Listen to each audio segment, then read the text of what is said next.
Subscribe कीजिए हमारे channel को और बेल आइकॉन को दबाइए हमारी लेटेस्ट वीडियो सबसे पहले देखने के लिए। नमस्कार साथियों, मैं वीरेंद्र सिंह आप सभी का दिशा कंपटीशन क्लासेस में आप सभी का स्वागत करता हूं। दोस्तों, आज हम सभी एक दिशा कंपटीशन क्लासेस के माध्यम से एक ऑनलाइन प्लेटफार्म से जुड़ रहे हैं और उसका मेन उद्देश्य ये है कि अभी तक हम लोग ऑफलाइन थे और बच्चों से उस तरीके के दूर दराज के बच्चों से उस तरीके से नहीं जुड़ पा रहे थे, जिसके माध्यम से। और दूसरी बात में, इसमें कोरोना का दौर है तो हम लोग चाहते हैं कि एक नए स्तर पे बच्चों को अच्छा देने के लिए, जुड़ने के लिए एक अपने स्तर से एक प्लेटफार्म तैयार किया जाए जो एक बड़े स्तर पे बच्चों के लिए काम आए। इस क्रम में आज हम बात करेंगे, वैसे हमारी पॉलिटिकल साइंस की, इतिहास की, भूगोल की ऐसी क्लासेस चलती रही हैं एक नए तरीके से, लेकिन हम लोग चाहते हैं कि खासकर मैं चाहता हूं कि आज इस प्लेटफार्म के माध्यम से मैं इतिहास विषय की चर्चा करूं। इस विषय के अंतर्गत मैं आधुनिक भारत में बात करूंगा। भारत में विदेशी शक्तियों का आगमन की बात करते हैं तो अगर हम स्टार्ट करते हैं भारत में विदेशी शक्तियों के आगमन की, अगर आगमन की बात करते हैं तो आगमन वहाँ से स्टार्ट होता है कि भारत में सिकंदर का आक्रमण। हालांकि सिकंदर का आक्रमण प्राचीन समय में होता है तो उस आक्रमण का भारत पर तत्कालीन समय में हालांकि प्रभाव पड़ा, उसके बाद में उस तरीके से प्रभाव नहीं पड़ा जिस तरह का आधुनिक भारत में हम देखने की कोशिश करते हैं, विशेषकर अंग्रेजों के संदर्भ में। लेकिन अगर हम 15वीं शताब्दी की बात करते हैं कि भारत में पुर्तगालियों के आगमन से स्टार्ट करते हैं तो पुर्तगालियों के आगमन के, हालांकि ऐसा नहीं था कि यूरोप से भारत के पहले संबंध थे, हालांकि पहले यूनानियों से संबंध थे, लेकिन कह सकते हैं कि 16वीं शताब्दी में या 15वीं शताब्दी में यूरोप में पुनर्जागरण के स्टार्ट होने से भौगोलिक खोजों की एक श्रृंखला स्टार्ट हुई। हालांकि इससे पहले व्यापार जो होता था वो व्यापार अरबवासियों के द्वारा होता था। अरबवासियों के द्वारा व्यापार, एक अरबवासी जो व्यापार करते थे वो मीडिएटर का काम करते थे और उनका मीडिएटर एक तरीके से अत्यधिक लाभ पर स्थित थी, उनकी स्थिति अत्यधिक लाभ पर थी और लाभ ज़्यादा से ज़्यादा बिचौलिए टाइप के थे। लेकिन इतालवी भूमध्य सागर पर इतालवी व्यापारियों का एक वर्चस्व था, लेकिन उसी समय 1453 में अगर हम बात करते हैं, 1453 में कुस्तुतनिया पर तुर्कों के अधिकार के पश्चात एक स्तर पर अरबवासियों से व्यापार थोड़ा कम हो गया। अरबवासियों के व्यापार, क्योंकि कारण ये था कि अरबवासियों का डायरेक्ट कांटेक्ट नहीं रहा, इसलिए भारत के संदर्भ में, एशिया के संदर्भ में अन्य जो यूरोपीय शक्तियाँ थी वो एशिया के संदर्भ में देखने लगी कि एशिया से कैसे अत्यधिक व्यापार किया जाए। उसी क्रम में अगर हम बात करते हैं कि एशिया के व्यापार के लिए, हालांकि एशिया के व्यापार के लिए यूरोप पूरा लालायित था, क्योंकि सबसे ज़्यादा यहाँ से फ़ायदा होता था कि भारत था, चीन था, तो चीन के संदर्भ में और भारत के संदर्भ में, और वैसे भी कहा जाता है चीन के संदर्भ में, भारत के संदर्भ में अत्यधिक व्यापार, एक उन्नत अवस्था में भारत का व्यापार संतुलन होता था उस समय। तो अगर हम उस दौरान के इतिहास की बात करते हैं तो सबसे पहले अगर हम बात करते हैं भौगोलिक खोजों की बात करते हैं 15वीं शताब्दी के चरणों में, उसी समय 1498 में बात करते हैं कि भारत के मालाबार तट पर कालीकट बंदरगाह पर वास्को ड गामा के आगमन के पश्चात भारत में एक नए भारत की शुरुआत हुई। हालांकि वो नया भारत उस समय तो नया भारत था, लेकिन बाद में अंग्रेजों या अन्य ऐसी विदेशी शक्तियों के हाथों की ऐसी दुर्दशा देखकर वो नया भारत नहीं कह सकते हैं, लेकिन एक ऐसा भारत जिसने यूरोप के पुनर्जागरण के साथ ही में नए स्तर पर जोड़ने का प्रयास किया। हालांकि इसके बाद में अगर हम बात करते हैं कि जैसे 1498 में कालीकट में वास्को डी गामा के आगमन के पश्चात में उत्तर मासा अंतर्द्वीप से होते हुए केप ऑफ गुड होप से अफ्रीका के सबसे दक्षिणी छोर का चक्कर लगाकर उसने भारत के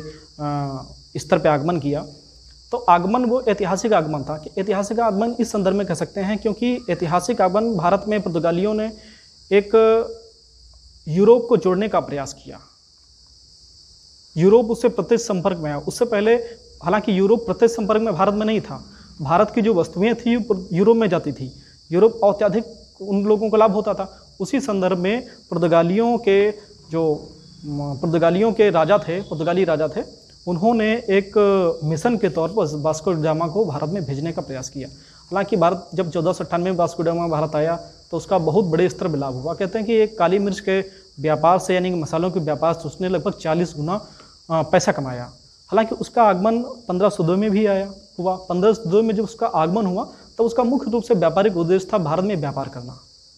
और अगर हम बात करें भारत में संपूर्ण पुर्तगालियों के व्यापार का उद्देश्य क्या था, तो केवल इनका व्यापारिक उद्देश्य नहीं था, इसके अलावा धार्मिक उद्देश्य भी था। हालांकि धार्मिक उद्देश्य इनका छुपा हुआ धार्मिक उद्देश्य था कि जो मिशनरी जेसुइट के माध्यम से, मिशनरियों के माध्यम से भारत में आकर भारत के लोगों का धर्म परिवर्तन करके या ऐसी स्थिति में, हालांकि उसके बाद में पुर्तगालियों की स्थिति, यही स्थिति में पुर्तगालियों की अकबर के जो धार्मिक नीति है इसके संदर्भ में दे सकते हैं कि पुर्तगाली आगे चल के जब अकबर के दरबार में वहाँ पहुँचे तो उनको लगने लगा अकबर और जहांगीर को हो सकता है हम अपने धर्म में परिवर्तन कर दें। हालांकि वो अकबर की दूसरी ही नीति थी, लेकिन भारत में जो पुर्तगालियों का आगमन एक व्यापारिक उद्देश्य और धार्मिक उद्देश्य था, लेकिन व्यापारिक उद्देश्य कुछ ज़्यादा ही था, क्योंकि यहाँ से अगर 1 रुपये की चीज़ जा रही है तो वहाँ पे 40 रुपये में बिक रही, 40% तक मुनाफा कमाया जा रहा है। और इसके अलावा भी अन्य यूरोपीय जो शक्तियाँ थीं, इसके अतिरिक्त जो अरब शक्तियाँ थीं भारत से पहले से व्यापार करने में जुटी हुई थी, लेकिन वो पुर्तगालियों के समक्ष टिक नहीं सकी। क्योंकि कारण था, पुर्तगालियों के समक्ष ना टिकने का कारण था क्योंकि पुर्तगालियों के पास एक समृद्ध नौसैनिक शक्ति थी। और अगर हम भारत में, उस समय भारत में मुगल सत्ता कायम थी। हालांकि मुगल सत्ता ने कभी एक ऐसा प्रयास नहीं किया कि उनकी नौसैनिक, हालांकि व्यापार तो उनका बहुत उन्नत अवस्था में था, भारत के पक्ष में हुआ करता था, लेकिन उनकी नौसैनिक शक्ति लगभग 0 थी, बिल्कुल क्षीण थी। तो इसलिए वो दूसरी शक्तियों पे थे, अरब शक्तियों पे थे। लेकिन अरब शक्तियों को एक नवीन तकनीकी के माध्यम से, बड़े जहाज़ों के माध्यम से और गोला बारूद के माध्यम से पुर्तगालियों ने उनको ये कह सकते हैं कि खदेड़ दिया भारत से व्यापार के लिए। अब वो पुर्तगाली एक बड़े स्तर पे भारत के, यानी कि हिंद महासागर के व्यापार पर पुर्तगालियों का आधिपत्य हो गया। अब भारतीय शासक भी उनसे व्यापार करने के लिए सहमत थे। इसी क्रम में चूँकि भारत में पुर्तगालियों के व्यापार को स्थायी रूप प्रदान करने के लिए पुर्तगाली राजा ने सर्वप्रथम फ्रांसिस डी अल्मीडा को 1505 में एक स्पष्ट रूप से इस निर्देश से भारत में भेजा कि भारत से उनका मुख्य उद्देश्य था, पहला उद्देश्य था कि अरब वासियों के व्यापार खत्म करना और पुर्तगाली व्यापार स्थापित करना। दूसरा था कि यहाँ जो मुगल सत्ता है इससे अच्छे संबंध स्थापित करना जिससे लंबे समय तक व्यापार हो सके। हालांकि 1505 में फ्रांसिस डी अल्मीडा के आगमन के पश्चात 1505 से 1509 तक इनका कार्यकाल रहा, तो उस दौरान उन्होंने शांत जल की नीति स्थापित की। सबसे पहले फ्रांसिस डी अल्मीडा का मुख्य काम यह था कि भारत में जो पुर्तगाली व्यापार है उसको कैसे बढ़ाया जाए, और उसका मुख्य उद्देश्य था कि ज़्यादा से ज़्यादा जो यहाँ भारत में पुर्तगालियों के अतिरिक्त जो व्यापार कर रहे हैं, जैसे तुर्क व्यापार कर रहे हैं, अरबवासी व्यापार कर रहे हैं, उनको भारत से खदेड़ना, क्योंकि जब उनको खदेड़ पाएंगे तभी वहाँ पे भारत में व्यापार संभव है। तो उन्होंने सबसे पहले 1505 से 1509 के बीच का जो समय रहा है वो काफ़ी शांत समय रहा है, कह सकते हैं कि स्थायित्व का समय रहा है। लेकिन मेन काम था कि पुर्तगालियों का व्यापार से अत्यधिक मुनाफा करना। लेकिन यही स्थिति जब 1509 के बाद में कुछ स्थितियाँ पलट गईं, क्योंकि कारण था जब अल्बुकर्क दूसरे गवर्नर के रूप में भारत में अल्बुकर्क का आगमन हुआ, अल्फांसो डी अल्बुकर्क, इनका आगमन हुआ, तो इनकी जो सामरिक नीति थी तो वो सामरिक नीति केवल व्यापार तक सीमित नहीं थी, क्योंकि कारण यह था कि भारत में अगर सत्ता स्थापित करना है तो भारत के क्षेत्रों में भी कब्जा करना होगा। तो इस संदर्भ में अगर हम अल्फांसो डी अल्बुकर्क की बात करते हैं तो उनका सबसे बड़ी उनकी सफलता थी 1510 में बीजापुर के आदिल शाही से उन्होंने गोवा प्राप्त किया, छीन लिया, युद्ध में पराजित करके उन्हें छीन लिया। गोवा चूँकि कारण था, गोवा भारत के मालाबार तट पर स्थित था, तो मालाबार जो तट है उसके पड़ोसी अरब सागर लगता है, तो अरब सागर की जो व्यापारिक नीति थी, व्यापारिक स्थिति थी, तो पूरे वो हिंद महासागर को कवर करती थी। और चूँकि कारण था इससे पहले भी भारत में आगमन के समय पुर्तगालियों को भारत सबसे पहले मालाबार तट पर आए हुए थे, तो उनको मालाबार तट और उस समय जैसे मुंबई है, गुजरात है, उसके बाद में जैसे भड़ौच गुजरात में कह सकते हैं, उसके बाद में नीचे आते आते जो भारत के सबसे दक्षिणी हिस्सा है, तो यहाँ पर इनको एक बड़ी सामरिक स्थिति में इनको एक जानकारी प्राप्त हो गई थी। हालांकि इससे पहले भी 1502 में 1502-3 में वास्को डिगामा द्वारा सबसे पहले भारत में कोचीन में फैक्ट्री स्थापित की जा चुकी थी। हालांकि फैक्ट्री उस प्रकार की फैक्ट्री नहीं थी जिसमें कुछ माल बनता है, लेकिन फैक्ट्री इस प्रकार की थी कि वहाँ पे चीज़ों को विनिमय किया जाता, एक्सचेंज किया जाता था, वहाँ पे चीज़ें रखी जाती थी और उन्हीं के माध्यम से उन चीज़ों को भारत में व्यापार करने का एक माध्यम था, वो स्थान था। अब वो स्थान सबसे पहले कोचीन में वास्को डिगामा द्वारा स्थापित किया गया था। अब लेकिन यही व्यापार जो 1502 में, अगर 1510 में बात करते हैं, बीजापुर से गोवा छीना, तो गोवा एक पुर्तगालियों के लिए टर्निंग पॉइंट बन गया। हालांकि यही गोवा जब 1530 हुआ तो 1530 में यही गोवा, कोचीन सबसे पहले पुर्तगालियों की राजधानी कह सकते हैं, लेकिन यही जब गोवा 1530 में पुर्तगालियों की राजधानी बना, क्योंकि कारण था गोवा प्राकृतिक बंदरगाह था, बड़ा बंदरगाह था,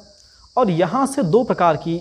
स्थितियाँ संचालित होती थी। तो पहली व्यापारिक स्थिति संचालित होती थी, उसके बाद में जब पुर्तगाली मजबूत हो गए तो यही स्थिति यहाँ से इन्होंने राजनीतिक स्थिति कायम कर ली, क्योंकि यहाँ से गोवा से दक्षिण और उत्तर दोनों राज्यों के विषय में पर्याप्त जानकारी मिलती थी और निरीक्षण भी होता था। उसके बाद में अगर हम अल्बुकर्क की बात करते हैं तो दूसरी उनकी सफलता मलक्का क्षेत्र का, यानी कि मलाया द्वीप का पराधिकार था। उसके बाद में फारस में होर्मुज खाड़ी उन्होंने जीत ली। तो एक तरीके से ये कह सकते हैं कि भारत में जो पुर्तगालियों का आगमन था, जैसे एक स्टेटमेंट आता है अल्फांसो डिसूजा का स्टेटमेंट है, उसमें उन्होंने कहा है कि पुर्तगाली भारत में एक हाथ में ईसा मसीह की मूर्ति और दूसरे हाथ में तलवार लेके आए थे, लेकिन जब भारत में उन्होंने अपार सोना चांदी देखा तब उन्होंने ईसा मसीह की मूर्ति एक साइड में रख दी और उस सोना चांदी को बटोरने लगे। लेकिन जब दूसरे हाथ से अक्षम थे सोना चांदी बटोरने के लिए, तब उन्होंने दोनों हाथ बढ़ाए। तो दोनों हाथ बढ़ाने के लिए उन्होंने तलवार भी साइड में रख दी, और इसी स्थिति का फायदा उठाकर भारत में पुर्तगालियों के बाद आने वाली कंपनियां जैसे डच हैं, अंग्रेज हैं, फ्रांसीसी हैं, इन्होंने लगातार एक क्रम में पुर्तगालियों को एक स्थापित होने वाली सत्ता से बाहर कर दिया। तो पुर्तगालियों के पतन के कारण ये भी था कि पुर्तगालियों का जो नज़रिया था, पहला नज़रिया तो व्यापारिक नज़रिया था, दूसरा नज़रिया एक धार्मिक भावना के माध्यम से था। लेकिन जब भारत में वो एंट्री किए, वहाँ पर रहे, उसके बाद में यहाँ की इतनी धन संपदा, बेपनाह दौलत देखकर तो उन्होंने अपने दोनों कॉन्सेप्ट भूल गए, और यहीं से उनका पतन का एक माध्यम बन गया। लेकिन ऐसा नहीं है कि पुर्तगालियों ने भारत के लिए किस स्थिति पे भारत को प्रभावित करने का प्रयास किया है। तो पुर्तगालियों ने भारत में एक कह सकते हैं कि भारत में पुनर्जागरण के विषय में भारत को अवगत कराया, क्योंकि कारण था कि वही पुर्तगाली हैं जिन्होंने भारत में प्रिंटिंग प्रेस की स्थापना की। प्रिंटिंग प्रेस के माध्यम से एक साहित्य का सृजन हुआ, लोग किताबों के विषय में जाने, एक नए स्तर पर लोगों को समझ में आया कि हाँ कि हम साहित्यकारों को, विचारों को, नए नज़रिया को हम किस तरीके दे सकते हैं। लेकिन पुर्तगालियों के आगमन में जैसे अल्बुकर्क का योगदान एक बड़े स्तर पे था, उसके बाद में नीनो डे गुन्हा आए, लेकिन इन सब का योगदान कह सकते हैं कि बहुत ज़्यादा बड़े स्तर पर नहीं हो पाया, क्योंकि कारण था उस समय मुगल सत्ता थी, एक मजबूत सत्ता थी, उसके समय ज़्यादा चल नहीं पाती थी, क्योंकि इनका दायरा भी लगभग दक्षिण में मालाबार तट सीमित था। अगर ये उत्तर में, अगर जैसे हम आगे बात करते हैं, शाहजहाँ के समय में बात करते हैं, अकबर के समय में बात करते हैं पुर्तगालियों की, तो पुर्तगालियों की अकबर के समय में बात करते हैं, तो अकबर जैसे इबादत खाने की अकबर ने स्थापना की, तो इबादत खाने में उन्होंने पुर्तगाली जो फादर थे, ईसा मसीह से संबंधित ईसाई फादर थे, इनको भी इन्वाइट किया और इनसे भी जानने की, धर्म के विषय में इनसे गहन वार्तालाप किया। हालांकि अकबर की 1572 में से कैम्बे गुजरात में इनसे एक बार भेंट भी हुई थी, तो उसी क्रम में उन्होंने इनवाइट किया और जो ईसाई धर्म के मुख्य पहलू हैं इनके जानने की कोशिश की। लेकिन एक वहीं पे एक छुपा हुआ कॉन्सेप्ट ये था कि ईसाइयों जो फादर थे, ईसाई थे, पुर्तगाली थे, इनको लगता था कि कहीं ना कहीं हम ईसाई धर्म के माध्यम से भारत के मुगल जो मुस्लिम सत्ता है उसमें हो सकता है कि हम धर्म परिवर्तन करा दें। लेकिन वास्तव में ऐसा नहीं था। अकबर अपनी चाल चल रहा था।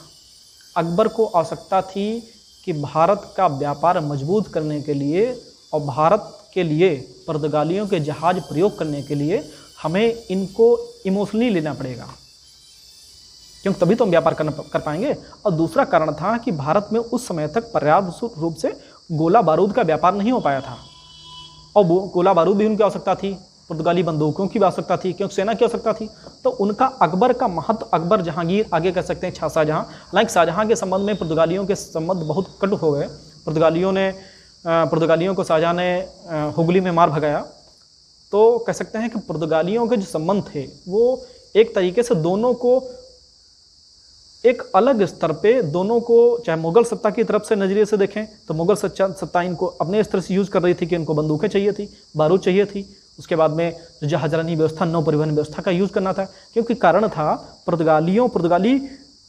भारत में स्थल रूप से कम जम पाए, सामुद्रिक रूप में ज़्यादा जम पाए, क्योंकि कारण था पुर्तगाली नौसैनिक सत्ता में अत्यधिक महत्वपूर्ण थे। क्योंकि भारत में सबसे पहले जो नौसैनिक सत्ता के रूप में सबसे पहले भारत में किसी की एंट्री हुई तो वो सबसे पहले पुर्तगाली थे। अब पुर्तगाली इससे पहले अरब व्यापार करते थे, अरबों को पुर्तगालियों ने बाहर कर दिया। अब वहाँ पुर्तगालियों का हिंद महासागर और अरब सागर पर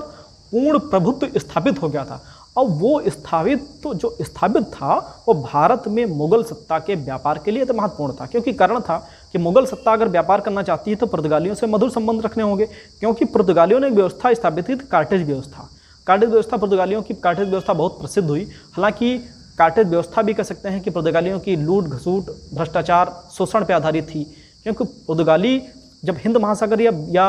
अरब सागर में व्यापार करते थे तो यहाँ से जो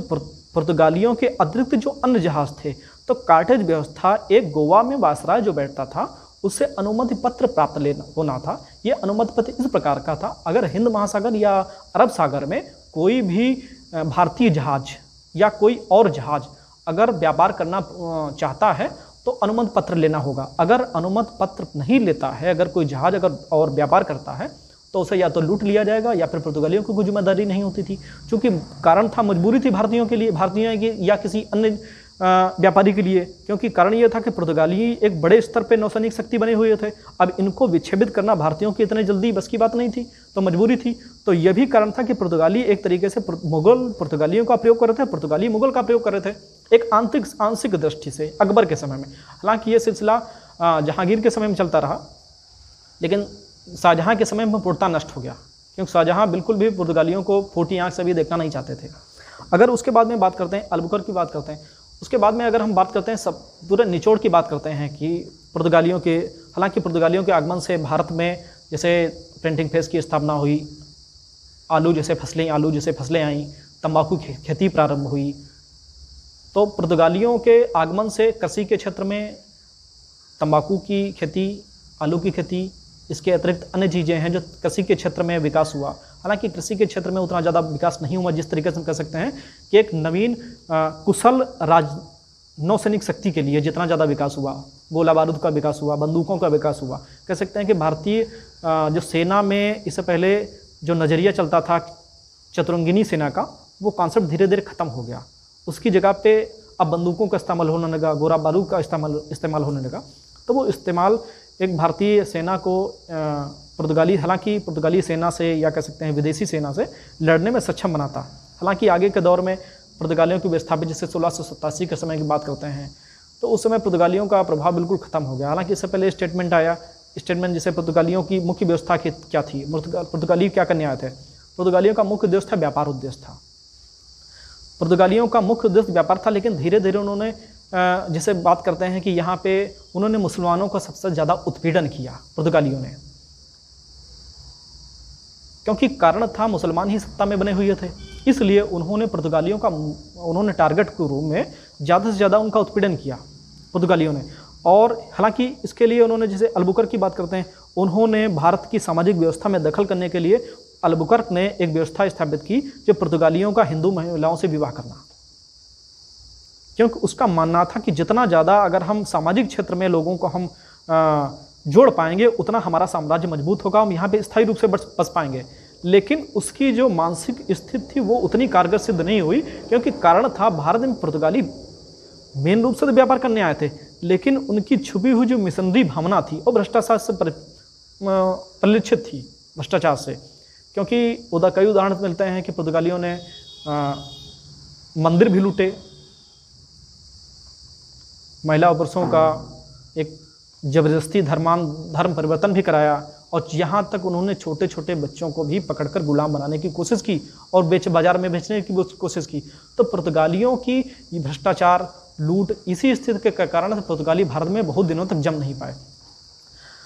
अगर हम उसके बाद में अगर पुर्तगालियों की बात करते हैं, जैसे नीनो डी कुन्हा की बात करते हैं 1529 से, उसके बाद में 38, उसके बाद में धीरे धीरे पुर्तगालियों का, अगर हम परीक्षा की दृष्टि से बात करते हैं तो पुर्तगालियों के संबंध में कुछ ही प्रश्न बनते हैं। जैसे मान लो एक प्रश्न बनता, सबसे पहले भारत में कौन आए, सबसे पहले भारत में पुर्तगाली आए। सबसे बाद में कौन गए, सबसे बाद में भी पुर्तगाली गए, क्योंकि 1961 में गोवा में बने रहे, 1961 तक बने रहे। तो भारत में सबसे पहले पुर्तगाली आए, सबसे बाद में भी पुर्तगाली गए। पुर्तगालियों के माध्यम से भारत में हालांकि जो सामुद्रिक खोजों की शुरुआत पुर्तगालियों ने की थी, उसका इंड अंग्रेज़ों ने किया, क्योंकि सबसे ज़्यादा लाभ अंग्रेज़ों को हुआ। पुर्तगालियों की प्रभुसत्ता को नष्ट करने का श्रेय हालांकि डचों को है, क्योंकि उसके बाद में डच आए, डचों ने पुर्तगालियों को निकाल बाहर किया। अब पुर्तगाली प्रभुसत्ता केवल 100 वर्षों में चली गई। तो इस तरीके से कह सकते हैं कि पुर्तगालियों की स्थिति को हम नजरअंदाज नहीं कर सकते हैं, पुर्तगालियों की स्थिति को। लेकिन पुर्तगालियों ने एक बड़े स्तर पे भारत में जो अपना व्यापारिक कारोबार स्टार्ट किया था, वो ज़्यादा दिन तक नहीं चल सका, क्योंकि कारण था कि उनकी स्थिति व्यापार के उद्देश्य से सीमित होकर बल्कि वो धन लोलुपता और भ्रष्टाचार, लूट डकैती तक सीमित हो गई। तो हम बात करते हैं आगे, हम बात करते हैं जैसे डचों की बात करते हैं, उसके बाद में अंग्रेज़ों की बात करते हैं। लेकिन हम उसकी आगामी कक्षा में भारत में आज हम पुर्तगालियों के आगमन की बात कर रहे हैं, कल हम डच आगमन और फ्रांसीसी ईस्ट इंडिया कंपनी और अंग्रेज़ों के आगमन की बात करेंगे।